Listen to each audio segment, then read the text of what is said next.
Welcome. If you are given this kind of question to find the y, the x. Now, by using the derivative of sum rule, if y is equal to u plus v, so the y dx will be the u dx plus the v dx.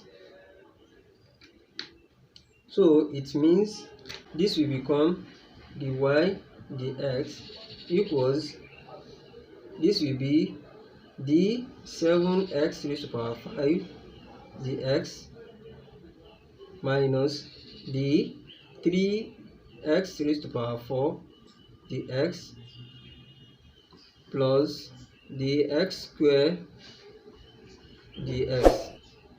Also remember that when we have y is equal to ax raised to the power n, our dy dx for this will be n times a will be an x raised to the power n minus 1.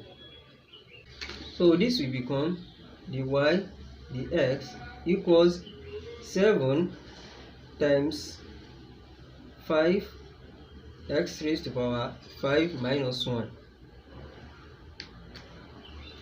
minus, this will be 3 times 4 x raised to the power 4 minus 1, and this will also be plus 1, because 1 is a coefficient of this x square, so it will be 1 times 2x raised to the power 2 minus 1. So this will now become the y dx equals 7 times 5, that is 35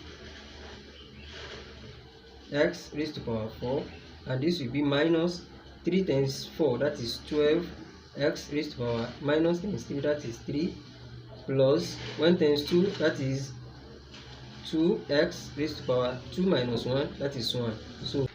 So this is the derivative of this function. Thank you for watching.